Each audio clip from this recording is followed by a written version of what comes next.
Welcome everybody to the Sunset Flip Wrestling Podcast, your home for all wrestling, everything wrestling. What's up, Soto? What's up, Big What's Cow? up? What up? You know what I'm saying? Okay, it's us two today. Ain't too shabby, ain't too shabby. You know what I'm saying? How's your day been? It's been hectic, man. It's been truly hectic. Things at work. The grind never ends. You got your regular 9 to 5, then come home. Do a wrestling podcast for the people, Regular and schmegler. You yeah, know what I'm saying? the regular. So, you know what's regular? How's Out, life on the other side though? about an hour up north from you. It was beautiful today. It was lovely out today. Working for the post office, doing the good old federal job, you know what I'm saying? Delivering mail, you know. But to everybody in the post office, everybody who gets their mail on a regular basis, please empty your mailbox. Thank you. You open the mailbox, it's foreign Thursday. I delivered mail like 4 days ago. Why is it still in the mailbox? I mean, listen, hey, I feel that's like I feel like Triple H's fan mail right now. Open up that mailbox and all the good things have been going on, as that's you know what I'm saying. But let's get right into it. Let's get right into this all now. right. Yeah. Let's get right into it. Well, all right. We'll start with AJ Styles to put his WWE career on the line against Gunther.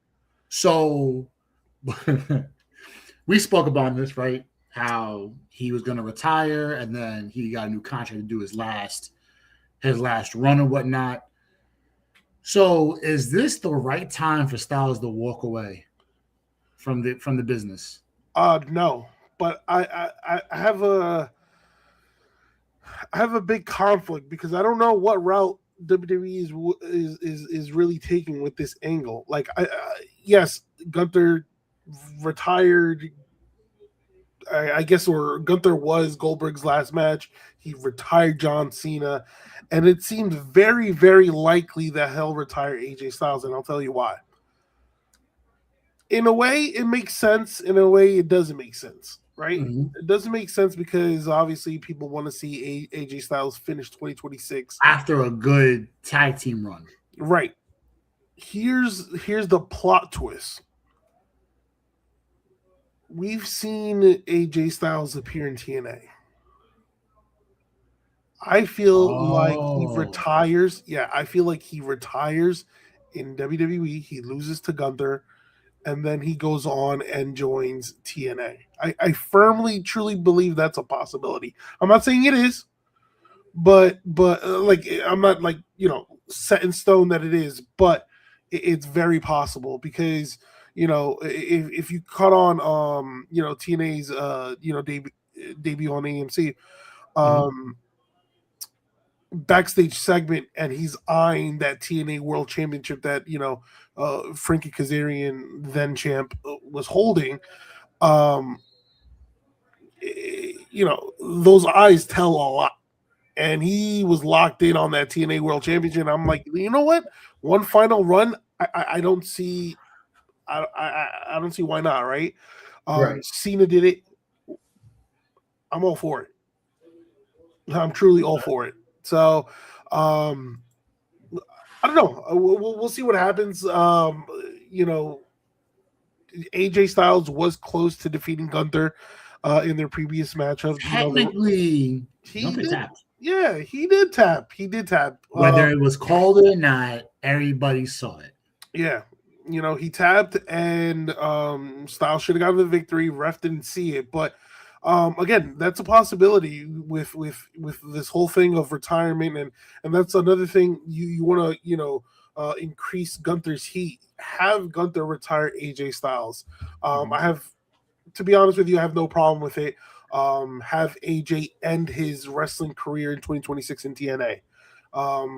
It seems like the likelier route that they might go to. Obviously, with WWE's and TNA's partnership, I don't know how fans would react to that, but I mean, a win over AJ Styles to retire, AJ Styles again. It would just Gunther become the new legend killer. Hint, hint, exactly. hint. Spoiler alert: there's a match. There's a match down the road.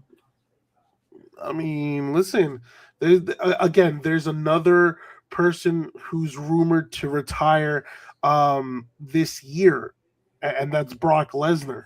And a lot of people have been asking for Gunther and Brock.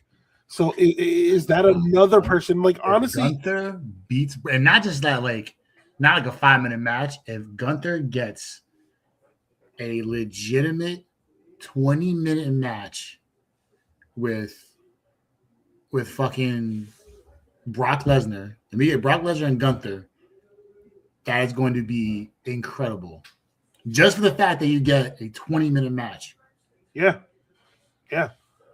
So, I mean, I don't know what's truly going to happen, but I feel like Gunther is being placed into this legend killer storyline. You know, I think Gunther Orton's actually going to happen. yeah, who knows? You Who know, knows? early tea leaves. But I mean, listen, shout out to AJ Styles regardless, whether he does in WWE, he started in TNA, went to WWE, he never went to AEW, just WWE for years, had an incredible middle part of his career. And now that he's on the quote unquote decline, maybe him in TNA and having a good healthy run, consistent Yeah, TV, big moment time, win the belt, build it up, and then let it go at the end would be great. yeah, yeah. One final run, a send off, and obviously do where your career really, really took off. I'm not going to say began because he was in WCW before TNA, but I'm saying like his career really took off in TNA. So again, I feel like that's the possibility. Gunther retires Styles then joins TNA and has that one final run. Mm-hmm. I'm all for Okay. it. Yeah, me too. All right, what's next for Finn Balor? So, for those who didn't catch Monday Night Raw, he fell short. He fell short. He couldn't secure the World Heavyweight Championship. A loss in defeat against CM Punk. But did you ever think he was going to win it? No, but I think again it was an amazing performance, Mm-hmm. and I think WWE was doing something here in testing what kind of reaction would Finn Balor get, right? Especially in his hometown. So to be honest with you, Finn Balor right now booked as a heel. That episode of Monday Night Raw, it looked like he was the dominant baby face, Mm-hmm. So where do we go on from here? Again, there were rumors that him and Dominic Mysterio at WrestleMania, right? For the IC Championship, that's kind of like up in the air with Dom's injury, right? I don't know. I feel like after this, I'm sorry. Also, shaking hands and hugging CM Punk, after their match, I'm like, damn, that's like a clear cut indicator that he's definitely turning babyface, right? So, yeah, I think 2026, to be honest with you, is going to be a great year for Finn Balor. I feel like this is where we're going to see his singles run take off, similar to the way he did when he became the first ever WWE Universal Champion. So I think it starts with Dominic Mysterio whenever he returns.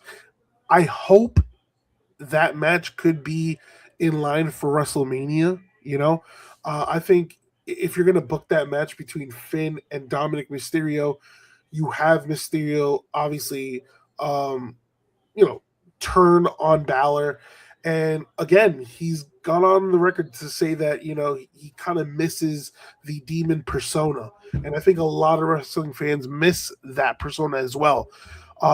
It's an obvious hit and a must see TV. So, yeah, I mean, obviously, the very last time we saw the demon persona, it wasn't very, well. Ever since he fell off the turnbuckle, you ain't never seen him since. They're like, oh, Reigns retired the demon. I was like, I guess. Like, if that's what you want to call retirement, then Yeah. okay.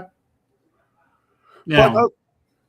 but I mean, we'll see what happens. I think a heel Dominic Mysterio versus a babyface Finn Balor, it works. I think that's money. So you think Balor's the first one to defect from? Absolutely. I think he's going to be betrayed some way, somehow, whether it's by Dominic or Liv.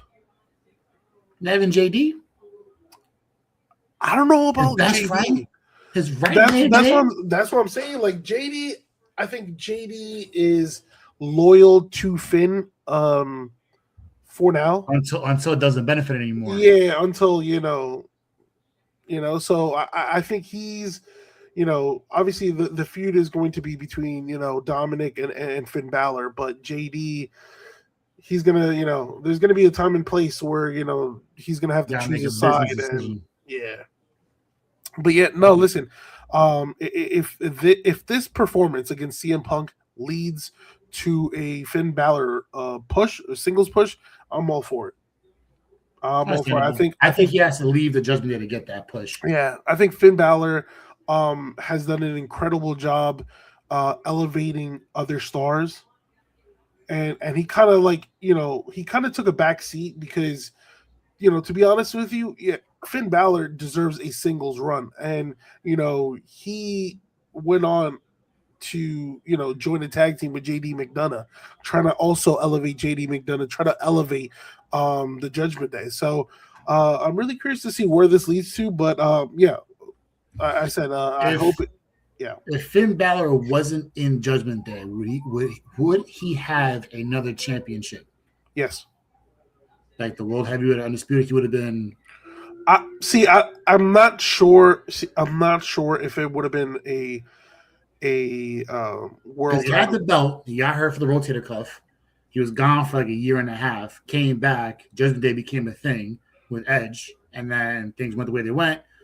Now he's still winning. It's defeated with him and Priest. Now it's Dom. I think ever since the whole injury, and then he had to vacate the Universal Championship. It's like he's always been stuck in the mid card, right? And I kind of want to see him in the main event picture, similar to what we saw in NXT, especially in the Black and Gold era, right? Mm-hmm. And that's a big if, because obviously not everything that happens on NXT translate into the main roster. We've seen a lot of superstars who have been killing it on NXT, but then they struggle. And I don't think Finn Balor is one of them, but again, He's an exception to the rule. Yeah. Finn Balor, when he first got called up, he was in that main event picture. That injury kind of derailed several plans, and I don't think he's ever recovered since. I mean, even though the last time we saw the Demon, he did have a world championship match, but it's like, all right, are you confident enough to put the strap on Finn Balor? So and make it a wholesome run. Yeah. Okay. Also, what we saw on Monday Night Raw was Natalya turning on Maxine Dupree. Was it justified, or is it time? Was it justified in Natalya, or is it just time for Maxine Dupree to have a bigger role in the women's division? All right, this is clearly to elevate Maxine Dupree. Okay. Again, Becky Lynch did her dues in having Maxine Dupree defeat her multiple times, multiple different ways, even capturing the IC title. But now, as again, a true veteran like Natalya, this is just to maximize on Maxine Dupree's potential and kind of like, all right, elevate her to that next level. And when I saw the turn, I was just like, all right, there's no surprise. I mean, Natalya turns on more people than the Big Show. I don't know. No, Big Show has had so many turns that I'm like, I lost count. And Natalya was like right on that. Remember he turned twice in one show. Listen, you're not far off. Yeah. With that comment, that's actually got some value to it. So it's true. Natalya's a face for 1 week, and then another week she's a glorified monster heel. And then after 2 matches, she's back to me in the face again. I'm like, yo, what are we doing? Yeah. So hey, listen, if it's gonna work out for Maxine to have a bigger role, get her into a higher echelon when it comes to women's division. I mean, you saw with Liv Morgan, right? Liv Morgan was middle of the road, and then she got a face push, and then she became what she was. Then she had the belt, had a great back and forth with everybody, lost the belt, and now she's in the mix again. Probably get the belt back again within the next couple of months. If not, probably by next year she's back in the scene again. So hopefully next year works out. She looks good with a belt on. So let's see if she can now reclaim herself again. This is one of those like teachers versus student storylines. Yeah. And I really like the vignettes of Natalia training Dupree, but now it's like, all right, now that the teacher has betrayed the student, all right, we'll see if the student can actually defeat the teacher. Mm-hmm. Wax on, wax off. Yeah. Basically, and again after the match, Natalia, attacked Dupree, beating her down, and then locking in the sharpshooter. So while screaming, so while shouting, "You're never going to learn." So typical teacher villain. Yeah, I don't know if they're going to drag this out to Mania.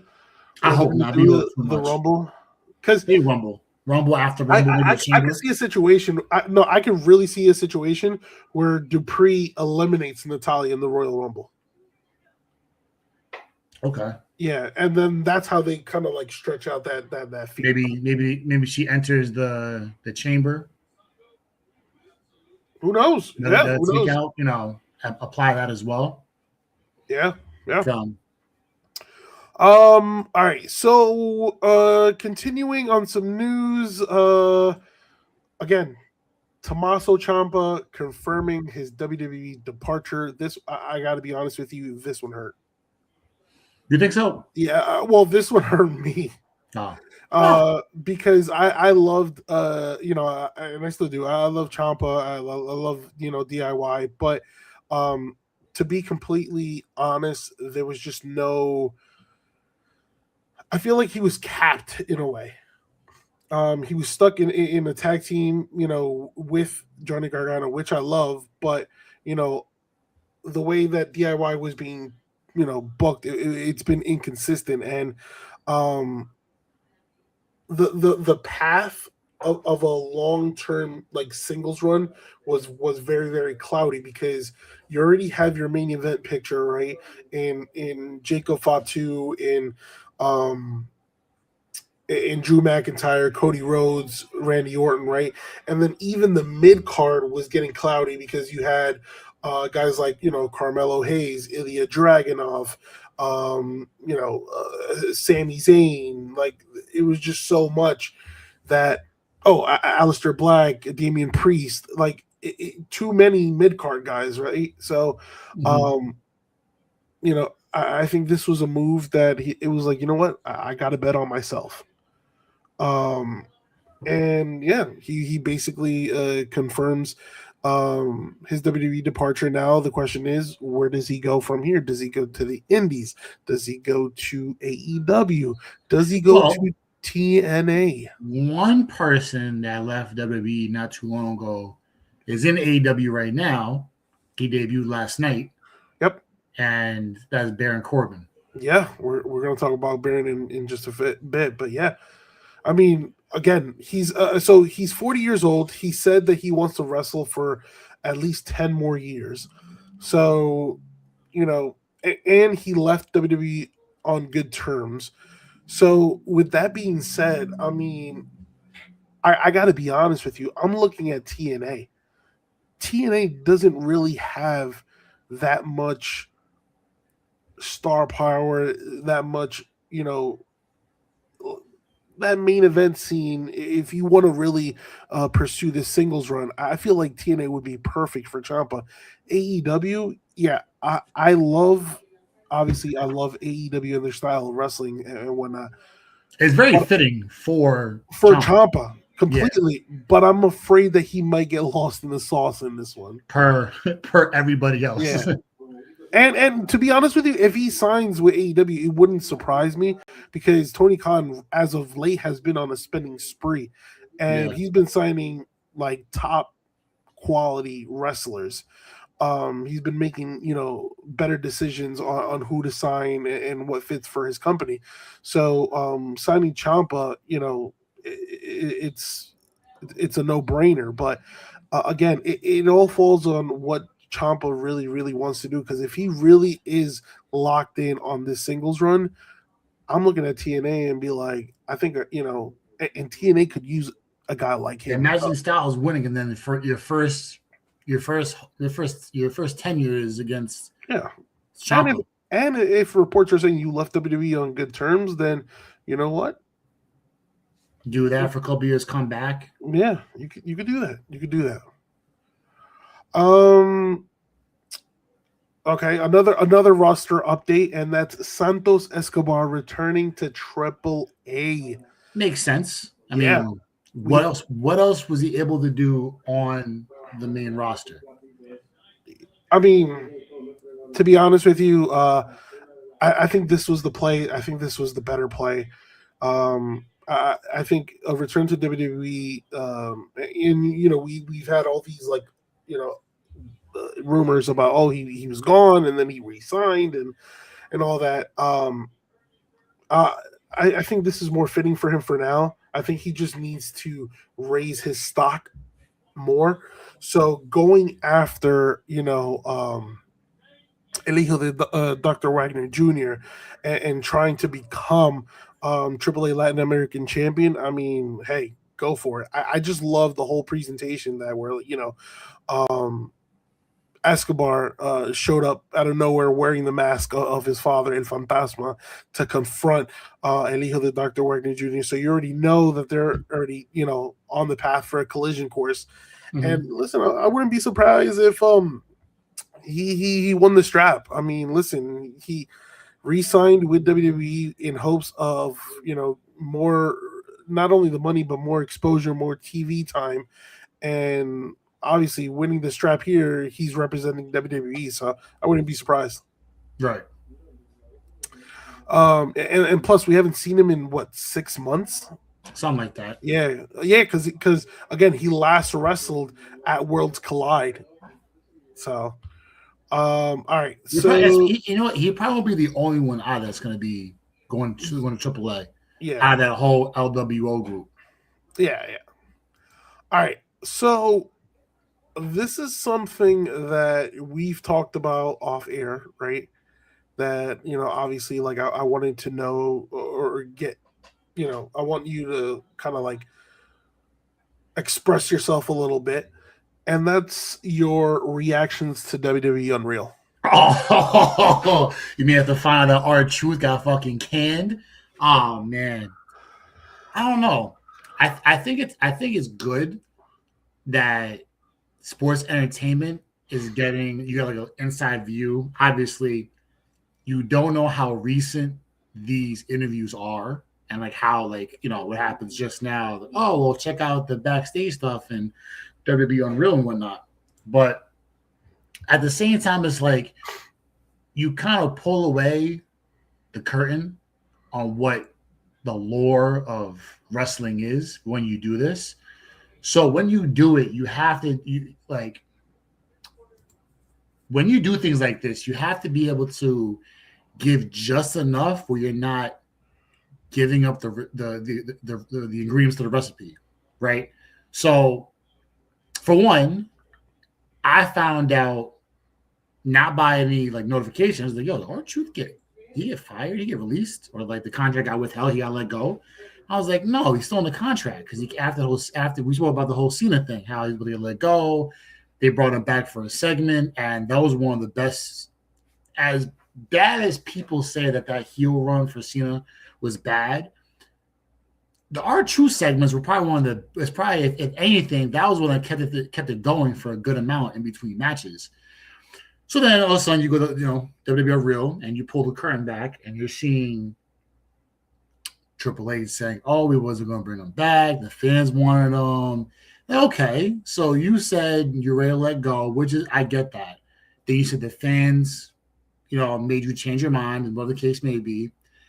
And then you put fucking Road Dogg on, and Road Dogg is just like ruining the concept of how it goes behind closed doors.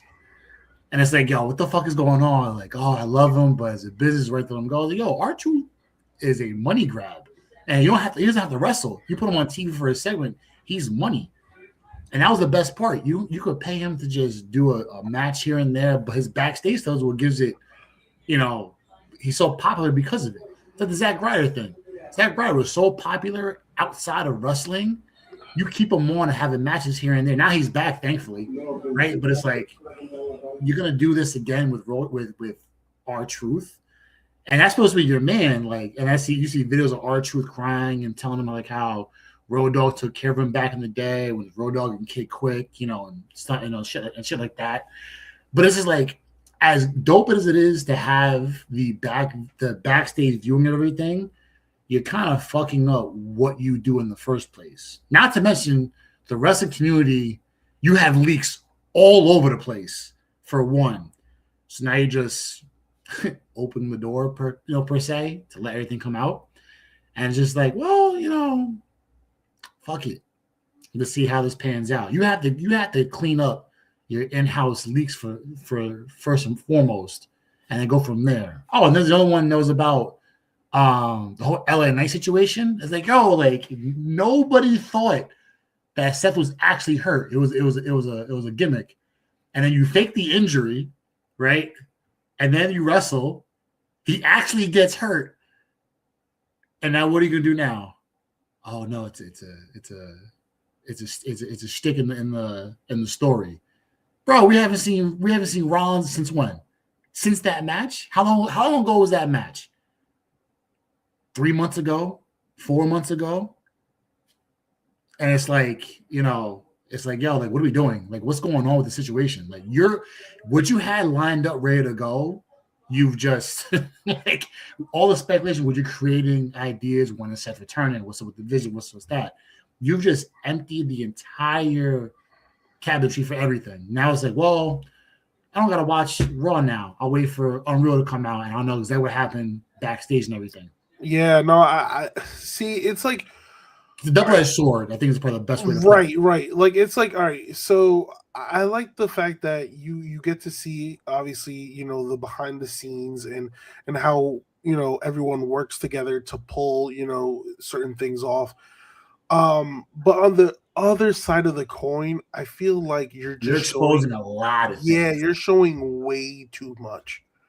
And that's where I have a little problem with, because like I don't know. I think you're just opening yourself up to be criticized on all aspects. And then you can't get mad when us, not podcasters, but us wrestling fans, criticize you on it, and you sit there and say, "Oh, you know what you're talking about." Yeah, bitch, you the one that put everything in the first place. Like you're getting exactly. I think, if you do a show, kind of like, I think Chelsea Green said it best. Like if you do another thing of Total Divas, I'm cool with that, because that's also focused 6 months behind. Yeah, it focused. Yeah, that, and it focused on their personal lives and how they interacted with each other. But when it comes to like a wrestling match and plan, it's like, damn, I feel like you're just giving up way too much. Like, for example, they do. I mean, they had CM Punk on with when the Bears lost, because Seth Rollins is a big Bears fan. So you're just tying into the rivalry, right? Which is perfectly fine. But when you do your segments, I don't want to see, if you do something about CM Punk, for example, I don't want your Unreal to be about CM Punk. I want to see about Phil Brooks. I want to see the guy behind, away from everything.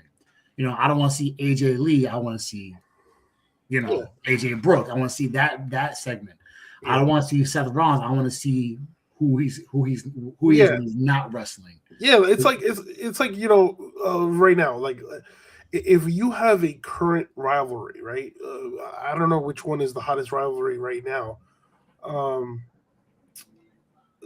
Let's just for this purpose, let's say McIntyre and Cody Rhodes, right? It's a heated rivalry right now, right, between the both of them, right? I don't want to see season 3 on WWE Unreal, them like hugging backstage and giving each other like show me Andrew Galloway, show me Drew McIntyre Yeah. behind the non. Yeah, like give me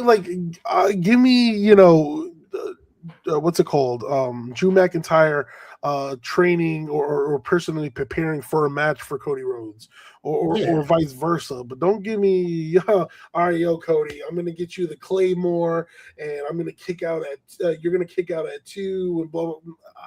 I don't know. That's just me. You're doing too much. You're exposing the business. That's a little more. There's like now it's what are we gonna see now? Like what's gonna be the situation? I just think that things that are authentic is being exposed. Yeah, and it's the authenticity of what it is. Like we don't care. It's like wrestling is fake. We know it's fake. It's choreographed. You still got to take the bumps and hits, whatnot, but you don't have to let that be known. Let us try to figure that out. Damn, was like we found out a year after the Braun Strowman Lesnar incident when Braun Strowman actually elbowed or punched, and Brock actually punched him. It's like slow the fuck down. Like, cool. Nobody knew what that was until like a year and a half later. Yeah, that's cool. Show that. We got to see the Edge back at the Rumble after Mania. Like we got to see him having his that was dope. We also have to know that like the show itself, it's also staged. Yeah, you have stuff, but don't let us fit. Don't just say, hey, here's everything just like this. Like, no, let us try to understand it. Let us create speculation. That gives you buzz. You're just saying, hey, this is what it is. Read it. Okay, cool. See you next week. Like, what? No, let us try to figure it out. You're creating story. You're creating news. You're creating, different things to let us as fans enjoy and try to figure things out. Create controversy that you just, oh, wow, we're doing it this way, but Brandon said this, Soto said this, so and they got a million people talking about whatever, and they're all so off base of what you have. And then when the pop finally happens, oh shit, we didn't know that. Oh, that's what they were doing. Yeah, you and I had no idea we were watching Survivor Series that Punk was going to show up, and they gassed it for so long. They show the credits, and then you see it slowly fade. All of a sudden, and then the music comes out, and like, yo, you're not going crazy. Then you find out after Mania that he showed up the day of. He drove in, got there at 8:00, had him in the car till 9:30, ran inside, signed the paper. All right, cool, go outside, go. Like that's dope. That's cool like that build up, But when it's like I think it was like they were discussing. I think like. The LA Knight versus Seth Rollins match where Rollins got injured. The whole process to that and who the LA Knight thing. Yeah, it was but there was two LA Knights because it was like I think there was like some sort of messed up finish. My dog says it wrong, by the way. the messed up finish for the Money in the Bank ladder match, and they all threw a fit. They all buried LA Knight. Yeah, and then the Saturday night, like first of all, I didn't like that. The fact that it was on TV, doing my son Sean Rickard dirty. The fact that they had LA Knight just I didn't like the way they treated LA Knight. It was I don't know. It do it after the fact. Doing everything is way in. If it's too late, then it's too late. Then you missed the window on putting that video out. Then wait for it to be way later. Don't do it just end it here. Check it out. This is what happened backstage. It's like, what the fuck are we doing, man? This is just gross. Yeah. So, but it is what it is, But we'll see how it goes. Maybe it gets better. Yeah. You could wait. Oh, look who it is! Welcome. I'm sorry, boy. Sorry. Hey, what's up, everyone? Hey, what's up? What's your take on Unreal? Oh, so I'm glad I came on this question because this was kind of what I wanted to talk about. So I hear everyone bitching and moaning about that. In my eyes, Triple H was doing them a favor and explaining, hey, man, we had this set up for you. no one's perfect. Here's what we wanted. Shit happens, and he was just trying to explain it to Ellen, and everyone's acting like they were bagging on him. I didn't see it that way at all. I really didn't. In fact, I'm going to tell you what I think. I believe in the new era with WWE and how, they try to put up a front of like, here, we're going to show you everything. We're going to pull back the curtain. I think they're doing meta, like they're trying to play with the crowd in a meta way. They're like, okay, so these smarks, they think they know everything, right? Let's pretend to pull back the curtain and then manipulate them that way. I think this is a ploy. I think LA Knight's going to get pushed to the moon, and I hope I'm right when it comes back. So too. I think so too. And I think that I'm not saying he wins the Rumble. I'm saying like when he makes his return, I think that's we're going to see more of LA Knight. Yeah, they had made him even more sympathetic now with this. I think they know what they were doing. Yeah, I hope so. It's for LA Knight's sake. All right, so on some AEW news, surprising news, and that was Trey Miguel being released from. Hey Miguel. Trey Miguel being released from AEW. It was surprising because they just signed the Rascals, all 4 members. And then I think a day or two after he was released. Now, the reason why he was released was there was a report that it was over a homophobic comment that he said around 2020. So then, a lot of people were like, oh, it was higher ups, right? But the report also say it wasn't Tony Khan. So then you put 2 and 2 together. It's like, well, Tony Khan is the higher up. But, if you want to, quote unquote, say higher ups, you can also figure that it was probably, the Warner Brothers, the streaming partners. That's a good call. So, he was released. There's no, again, he has gone on record and publicly apologized. Now, I don't know what happens. He says he's taking a break from pro wrestling, right? And I quote, he said on Twitter, "I've made a lot of mistakes in my life. I've always apologized and did my best to put a better foot forward. I don't preach hate and I don't take any pride in being hateful. I'm a man of faith. I believe in forgiveness and only ever preach that. I'm a different man today." So, he's learned from his mistakes. I know. I think the talent still want him in AEW, but Warner Brothers are, as of right now, like not having that. The landscape is different nowadays. I don't know why you would sign him, then go back and find out a 2020 tweet. Like you should have done that before signing him. Like what was the point? Yeah, I mean, that's a waste of time. This is very similar to what happened with the Briscoes. Mm-hmm. Right. Yeah, because AEW, has been, or had been interested in the Briscoes forever, right? And I think at one point in 2022, where they were about to, sign both of them, because of previous homophobic social media posts by Jay Briscoe made in 2011 and 2013, that's what stopped them from signing both of them, right? So the Briscoe brothers then ended up continuing wrestling for Ring of Honor, and then after Jay's death, that's kind of like when they brought in Mark Briscoe. But again, same kind of situation, those, again, everything you put in the internet, it comes back to haunt you. Right. There's really no escaping that. I mean, you could delete it, but people have already seen it. Yeah, and also, sorry, go ahead. No, go ahead.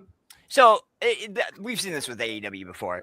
Clearly, what happened was AEW rushed to sign a talent, and then WB or Turner, the higher ups, did some digging and did a background check, and that's what happened.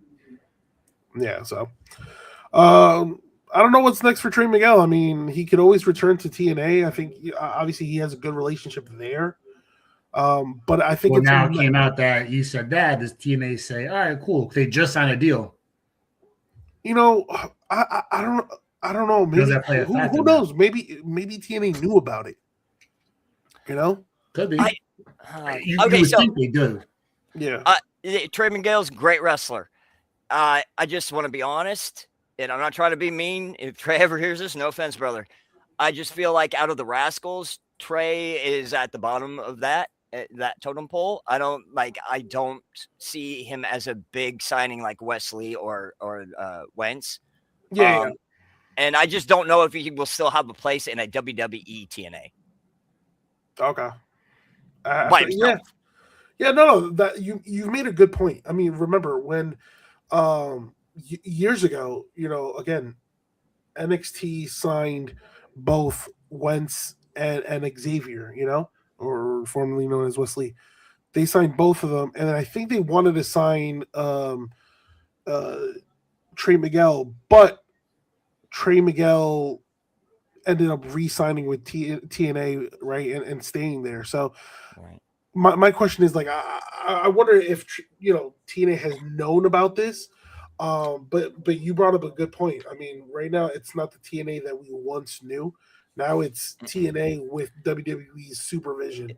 It's a new landscape. It's a feeder system for WWE now. Yeah, they're that's all they are now. But, yeah. Well, we'll see what happens. All right. So some interesting that a lot of fans are talking about, and this drop storyline for the Death Riders. So the Death Riders went from a storyline where Jon Moxley was losing consistently, and there was rumblings whether he was going to get kicked out of the Death Riders, or members of the Death Riders were going to betray him, and then he captures he goes on a winning streak, captures the championship, and then they go on to feud with the Don Callis family. Mr. DC himself. So my thing is, like, again, the issues of consistency with booking with AEW. It's like, where are they going with this Death Rider storyline? Or where do you think they're going with this Death Rider storyline? Nowhere. It ran its course. At this point, all of AEW is the Don Callis family. It's kind of sickening. Like, it's like, when in doubt, they just throw them in there. And so I don't know. Lazy booking. Yeah. Unless you find a superhero, a Sting-like talent that's going to overthrow the Don Callis family. Real quick, versus Sting. Real quick, we'll go back to that. But we have a comment from Twitch, actually, from Boom City 679. So Gunther is scheduled to retire AJ at Rumble, then Ray at Mania, Brock at SummerSlam. All rumors. I mean, but thoughts on this? I'm not opposed to that, actually. Sounds like Triple H booking. I'm not opposed to that. So is Ray getting a big push and then get slaughtered? So Ray, I don't see, because I feel like if there's somebody to retire Ray, it should be Dom. But again, they could go with the route, the Gunther route. Mitch wasn't here, but I did say yes. I see Gunther retiring AJ at the Rumble, and then AJ later joining TNA for a final run. The rumors are that AJ's contract ends in February. Well, rumors are like buttholes. Everyone's got one, but we'll see. That's a crazy line. And then, there is that rumbling about Brock. There was the rumor of Brock retiring in his hometown of Minneapolis at SummerSlam, and every year there's been just chatter of Gunther versus Brock, and obviously with the whole allegations against Brock Lesnar, we thought we would never see this match until he made his return. So it seems like Gunther retiring AJ. You want to get more heat on Gunther, absolutely.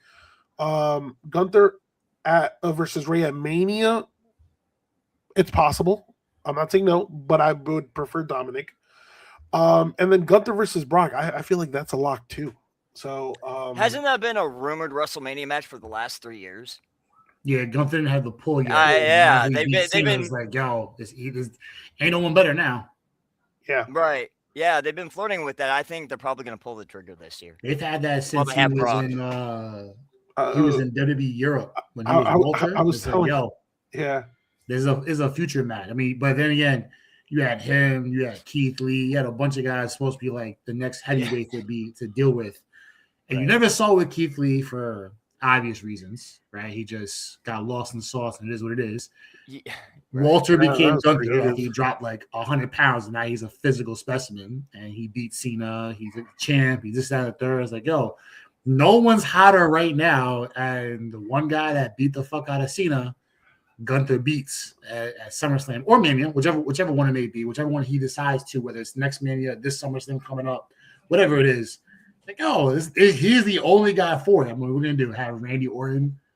I'm glad you just said that. So this reminds me too much of the Legend Killer storyline. Yeah, I said the same thing before. Like, right, the tea leaves are all there. You may see Gunther versus Orton next Mania. If they go to if by this person's comment, Boom City's comment, if he retires AJ at the Rumble, he's gonna do it. If it happens to be Rey Mysterio, and you know what's the beauty of this storyline? Mm-hmm. That Gunther does not need the World Heavyweight Championship. No, he just has to go and just win. Like, this is a storyline that is very appealing. Yes, he you can say he retired Goldberg, he retired Cena. Now it looks like he's on his way to retire AJ. All right, so then he's going to wipe out a couple of people on the roster. And then it's Brock, right? And say Orton's done, and he retired Orton at next Mania. Say that happens to be the date where they call it. Oh, does he jump the Legend Killer gimmick and jump Orton's version? And now the people that Gunther is taking out in big matches, prime matches, big moments. Like, oh, listen, you got to do Legend Killer here. Yeah, I could see them doing that. I think that's exactly where they're going. Who's supposed to be leaving soon, right? So, AJ's done, right? Ray's on his way out. Brock's on his way out. Who else can you line up within a year and a half, 2 year span? It's like, hey, him. Chris Jericho. That's in the Jericho situation. Yeah, he does show up 2 years. Orton, a few other Miz, maybe eventually. They're not like on a lesser scale, obviously. I'm thinking about people who are on their way out eventually. Miz is going to walk into the Hall of Fame. That's a bona fide fact. But as of right now, like bona fide. I think if you really want to like stretch this out, call it 3 years. No, you bring in legends and he takes them out, similar to what Randy Orton did. And bring in some Hall of Famers, interrupted by Gunther. Gunther takes them out. And you know what? This wouldn't have worked if they had gone with what certain people in creative wanted in having Pat McAfee beat Gunther. I ain't gonna lie, my man Pat. I don't want to say who, but I'm just saying that was a horrible idea. Road Dogg? Was it Road Dogg? Same asshole that's trying to get. He's an announcer. Gunther's a big, no, it's not realistic. Shout out to Pat, man. Hey, I love you, Pat. I'm just being realistic with wrestling. Gunther is a brick shit house. I don't see anyone beating him right now. All right, so here's the news that caught people by surprise. Bishop Dyer, formerly known as Baron Corbin, makes his AEW debut prior to Dynamite. I don't know if WWE has the rights to Corbin's name. Yes. Bishop Dyer is a fucking shitty ass name. I don't know. I don't know. I kind of. I mean, both names are pretty cool. I think Baron Corbin is trademarked by WWE. I believe it's kind of hypocritical because weren't people in AEW kind of like poo-pooing on people like Big Show, like before Big Show came to AEW, and then Corbin saying, "Oh, you got all these old people on WWE." And now guess who's there to get a check? Now they're bringing them all in. Hey man, listen, do what you have to do. Boom City replied real quick. Orton and R-Truth could also, be two names Gunther could retire in the next 2 years. Yeah. Building him as the retirement beast. That Truth is actually gone, then I don't believe Orton. Yes, though, but building him as the retirement beast without needing the world title. The story almost bigger than the picture. I agree. I think Orton, to be honest with you, I think Orton's 44 or 45. I think he's got a couple years left. And I think when he first, that was 2 years ago. I think Orton still got like a good maybe 3 years left. R-Truth, I don't know. I feel like if he's actually gone based on WWE Unreal, you know what I'm saying? Yeah, is this true? Fucking Road Dogg, you piece of shit. I know. Well, R-Truth and Road Dogg say one thing, Triple H says another. It's like, whatever.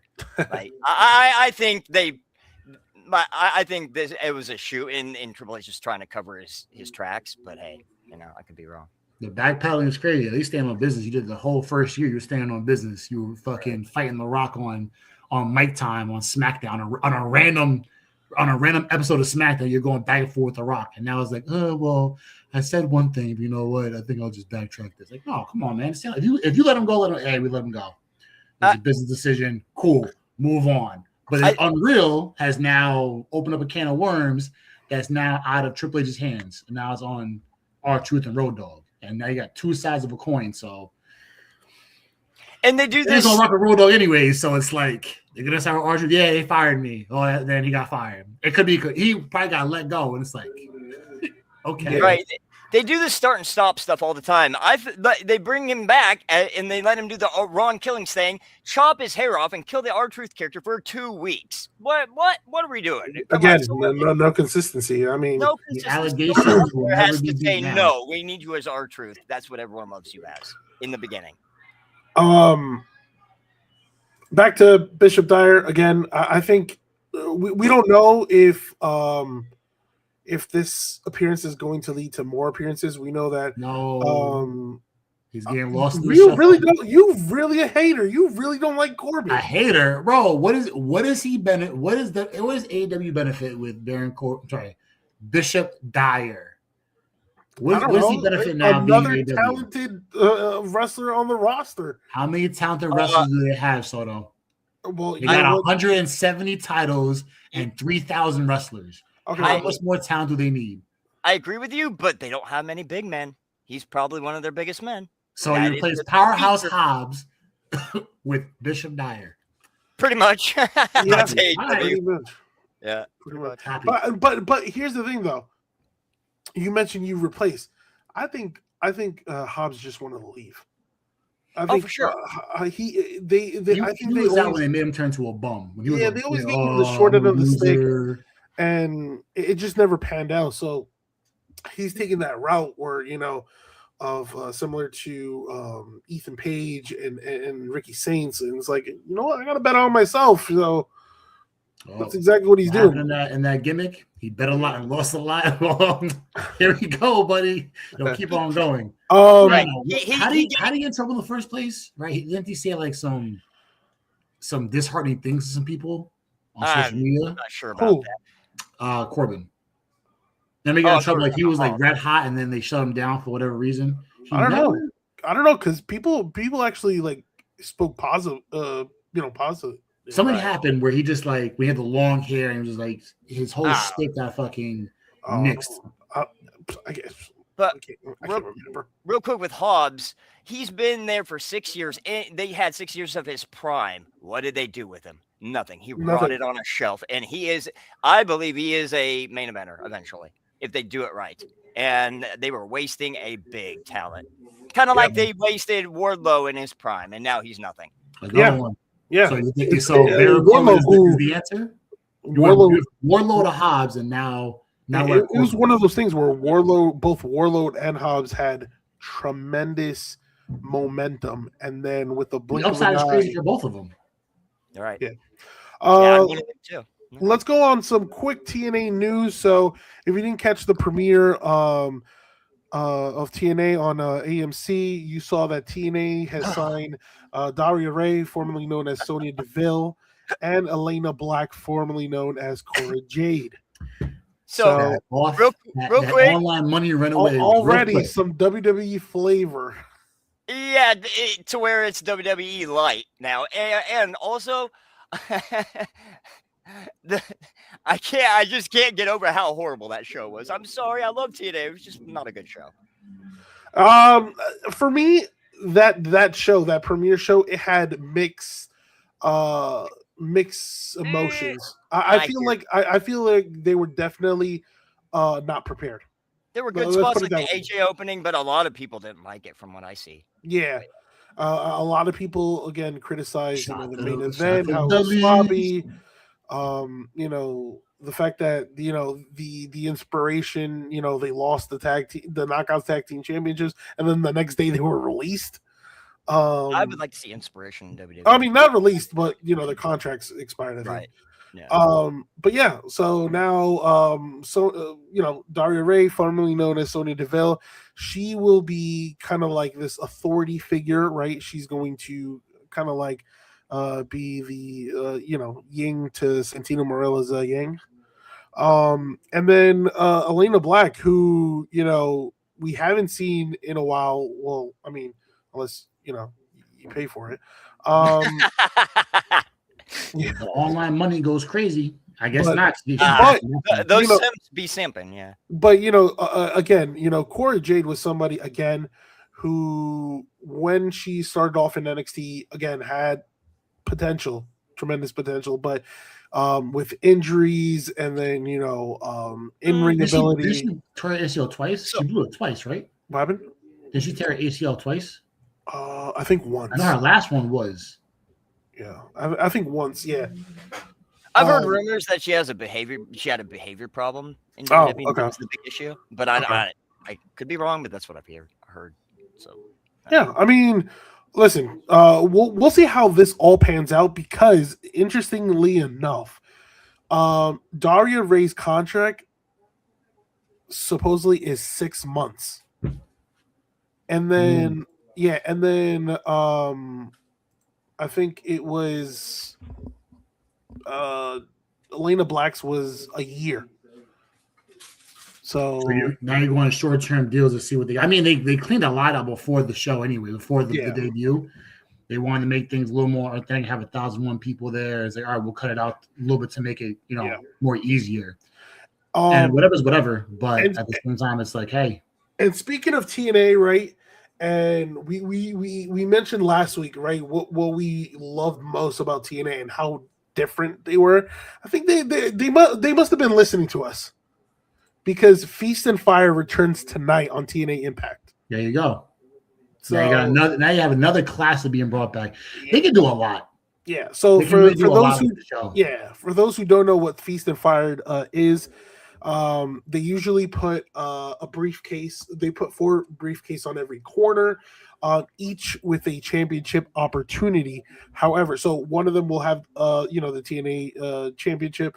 One will have tag team. One will have I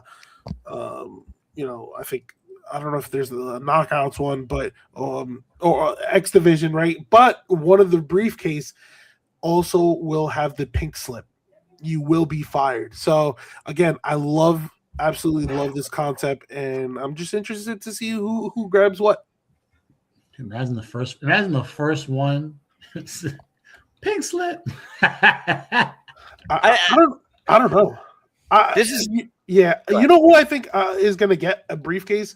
Oh my God. Moose? I'm drawing a blank here. He was in WWE.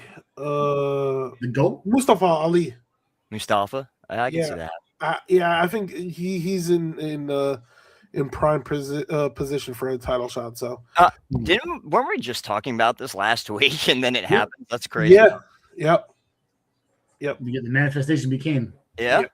Awesome. And to close out the episode, this is more of kind of like Mitch's alley, right? And that's JCW, right, on the rise. Yeah, baby. So you want me? Okay, I'll take. Yeah, JCW. I believe. So yes, it's kind of it can be a comedy show, but first off, I've never laughed so hard on a show or the wrestling show in years since Attitude Era WWE. It's hilarious. Like, the writing is really, really funny. And yes, it's zany and wacky, but for what it is, it's amazing. I love it. I think it's on the rise. I really do. What about it? Well, there's so much about it. You got the unique tag teams like the Outbreak. And, by the way, was it what's his name? Jordan Oliver and his partner came from JCW, who just got signed to AEW. So there's a lot of young talent right on the rise. Kerry Morton, Haley J, Big Al, Alice Crowley. You got a bunch of young people who are going to be big stars coming up. You're going to hear their names coming up in the world of wrestling. And there's just it's so funny. They do so many things that just make me smile. It just brings me back to my childhood, Connor. Yeah. How's the quality of wrestling? So you could get amazing. You get like Matt Cross versus Kerry Morton, which is amazing, and then you can get Too Tough Tony versus Willie Mack, which is not the best, but it's character oriented, and the fans love it. Too Tough Tony walks around and gives everyone a shot of Bacardi before his match. That could be like a disaster legally, but but yeah, they do that kind of stuff. One of the funniest things was Caleb Conley. I really like him. They have a new they have him with two managers, a manservant named Chiefs and a girl called the Ring Rat, who is what you think. She's a ring rat. She's with you for a few weeks and then she turns on you. She has no loyalty. And so one of the funniest things I saw was like the manservant was scared, so he comes out in a big bubble wrap thing and he looks like an astronaut, like bopping out to the ring. It was really funny. They do really zany stuff like that makes you laugh. So it's just where can you watch this at? You can see it on YouTube every Thursday. I believe it's like around 5 p.m. my time, PST. Oh, so right now. About right now. Yeah, about right now. I think they're doing their episode right now for this week. And I've heard that Vince Russo is doing a Vince McMahon gimmick where he's perving on the younger women. Oh, Lord. In this day and age? Oh, I know. But that's Vinny Roo for you. He's got balls. I'll give him that. Yeah, well, we'll see how if they survive cancel culture. Sheesh. Well, if you're a heel, that's what you want. You want people to be mad at you. So, I mean, on the locker room. Yeah, kind of like the Kit Wilson thing. People hate it, then they're doing something right. Yeah, no. And again, when you have a guy like Vince Russo, who is an investor in JCW, and also he is their lead writer, right? And yes, Booker? Now he is, yeah. For the last 2 or 3 months. Yeah, I mean, listen, he has experience. Say what you want about Vince Russo. I mean, he is a former WCW. Yeah, former WCW and TNA Booker, right? He is controversial, so you get more eyes on the product. And he was a lead writer for WWE/WWF. So, I mean, the man knows what he's doing, right? All in prime years, too, not to mention. Yeah, so I think, again, kind of like everything that's going on with JCW, and all its craziness, it's good publicity, and again, with good publicity like that, controversial thing, your viewerships are going to rise. Right. So it's been going up, and like with that roster I told you about, then they have like the vets, like James Storm, Ken Anderson, you have Vampiro, you have Big Vito. Storm's not only that, look at what happened. Their champion was Matt Cardona. He still is. They tape out weeks in advance, so on TV still is. Yeah. So again, a champ like Matt Cardona leaving for WWE, but we just gotta give it a chance. JCW champion showed up on WWE TV. Yep. I think Matt Cardona is gonna be like, he has legit he's got a legit contract now with WWE. Yeah. I think he's actually on SmackDown long term now. Oh no, he's locked in. Yeah. Yeah. So thankfully he's back, which is a plus. And he had to give up all of his independent bookings, so I don't know if they even had him drop the title on a. He probably dropped it like 3 weeks or 4 weeks. Was, oh my God, he dropped the title. Like, yeah, I've been off the title for a minute. Right. So we'll see. I mean, there's a lot in store. Wait. So Vince Russo. So how does Jim Cornette feel about it? Well, what do you think? Jim Cornette will shit on anything Vince Russo does, but real quick. So I said this last week. I'm going to reiterate it. I believe the corporate structure of WCW back in the day just didn't fit Russo's vision. JCW is literally what Russo would be writing if he made his own wrestling company. Okay. It is a perfect fit. It's like a puzzle piece, man. It's beautiful. I think. Yeah, I mean, again, there's nobody in his way, kind of, with WWE, right? Actually, when he left WWF, right, and joined WCW, he had to work with Eric Bischoff, and they clashed, right? Then when I guess when WWE planned to take him back, clashed with Stephanie McMahon. Mm-hmm. So he always had to work with a higher figure, or or he had to work with somebody. But here in GCW, this is, he's the guy. He's the guy. You're right. Here's the difference. He still has that with Violent J, but Violent J sees it the same way as Vince. Yeah. They are literally connected. Like they're on the same page, and you can tell. Yeah. And I think Violent J is actually a very underrated booker. I think he's got a beautiful mind for the comedy wrestling. I really do. Yeah. All right. So it looks like we have to start paying attention on a weekly basis and see what's going on with this. Yeah. We can do a recap every week. I can handle that. Yeah. Sure. It airs every Thursday on Facebook, Twitch, and YouTube at 7 p.m. Eastern time. 7 p.m. Okay. So 4 my time. Yep.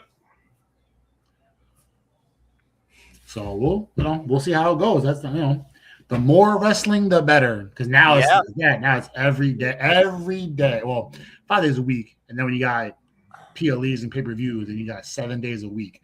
So that's gonna be great. That's great for us. Great for everybody else to see. Yeah, it's beautiful. Honestly, the independent wrestling I'm seeing on YouTube, like JCW, like NWA, like MLW. I don't think MLW gets enough. Or spotlight. I think that's better than the WWE and TNA and AEW right now. I mean, and there's also what's his name? Scott D'Amore's promotion. Maple Leaf Wrestling. Maple Leaf, yeah. Maple Leaf. Bring back Lucha Underground. Life will be good. Oh my god. Great times. Great times. But now doing for today's episode of the Sunset Flip Wrestling Podcast. We appreciate you guys tuning in week in and week out, showing us nothing but love, checking us out our content. If you want to check anything out, Linktree as going from right to left, Linktree/Sunset Flip Wrestling Pod. You can check the audios on Google and Apple Podcasts, Spotify, wherever you get your podcast from, we are on there. If you can't see the live now, which we're live on Twitch, Twitter, and YouTube, you could check out the playbacks across the board that way through. We are on Instagram, we're on Facebook, we're on Threads. You name it, we're on it. So from us to you all, till next time. Take care, everyone.